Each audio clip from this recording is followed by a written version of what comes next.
दुनिया का सबसे गंदा पानी बन गया। आस्था की चीज थी, कुंभ मेरा था, जिंदगी मेरी थी, भगवान मेरा है, इबादत मेरा है।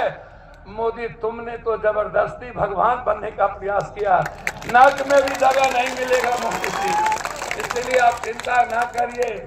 जिसने कुंभ को नहीं बख्शा उसको कोई नहीं बख्शेगा। अरे पत्रकार बंधु, आप नेता का तो बयान दिखाते हो, लेकिन शंकराचार्य का बयान क्यों नहीं दिखाते हो? शंकराचार्य कहता है कि ये लोग नफरती है, ये लोग मुल्क के सनातन के दुश्मन है। शंकराचार्य का भी तो बयान दिखा लो। शंकराचार्य कहते हैं कि ये जो लोग हैं, ये लोग इंसानियत के, सनातन के दुश्मन हैं, ये गरीब के दुश्मन हैं, ये भगवान के दुश्मन है। भगवान मेरा है, सनातन मेरी जिंदगी है। गरीब की जिंदगी में सनातन की विचारधारा है। जब तक गरीब की खुशियां नहीं बदलेंगे तब तक पप्पू यादव चैन से नहीं बैठेगा, ये याद रखिएगा।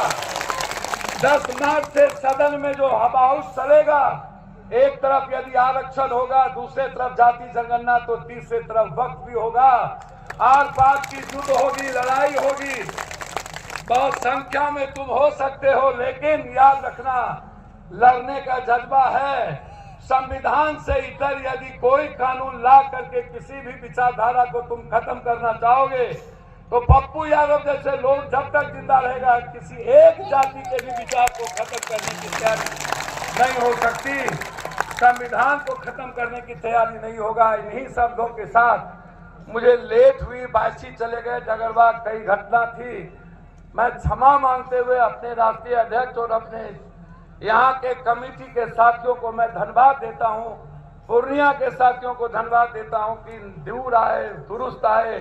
कहीं से तो शुरुआत हुई, एक बड़ी आगाज होना चाहिए था, लेकिन मैं आग्रह करना चाहूंगा, आप जहां भी मेरी बात सुन रहे हो, कि आज किसी ने कोई दिक्कत नहीं थी। आज इस पूर्णिया के धरती पर वक्त के सवाल पर तिल में जगह नहीं रखना चाहिए। मैं मुसलमान भाइयों से कहना चाहूंगा, अरे मुसलमान भाइयों, आप तो लड़ना जानते हो, दलित और आदिवासी। भगवान बिरसा मुंडा के बाद यदि किसी के लड़ने और मरने का जज्बा किसी ने पैदा किया तो हजरत हुसैन ने किया। तो आपको दिखाना चाहिए था लड़ने की ताकत। आपकी एक अच्छी शुरुआत थी।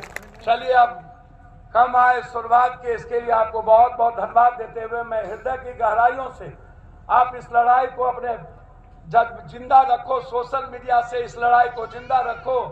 आप इतनी आवाज दो कि दिल्ली की सल्तनत हिल जाए और उसको कान का पर्दा फटे और वो एक नई लड़ाई लड़े। इसलिए आप सोशल मीडिया, इंस्टाग्राम के माध्यम से लड़ते रहो, यही मैं आपसे कहने आया हूँ।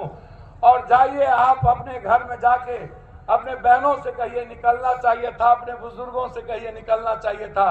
आगे जब रैली हो, बड़ी हो, तो आप अपने कामों को रोक देना और अपने जिंदगी के लिए याद रखना, यदि ये वक्त की ये जमीन इन लोगों ने यदि अदानी को दे दिया, तो कल मस्जिद और मदरसा की जमीन भी अदानी को दे देगा। याद रखना, आपकी सब कुछ बिक जाएगी। आप आज बचपना मत करना। आप में बचपना है, ये मैं आपको कह रहा हूँ। ये किसी पार्टी की नहीं है। जो विचारधारा को मानने वाले लोग हैं, इसको आज समझ लेना। और ये बात आपको देखने को मिलेगा, यदि हम लोग कमजोर पड़ गए तो आने वाला इतिहास नहीं बचेगा। बहुत बहुत धन्यवाद। अस्सलाम वालेकुम आप सबको। अल्लाह हाफिज। आप हमेशा खुश रहें। आपको ईश्वर अल्लाह हमेशा खुश रखे। आपकी जो ये ताकत है, यहीं से एक चिंगारी उठेगी और यही रावण के लंका को जला के राज कर देगा।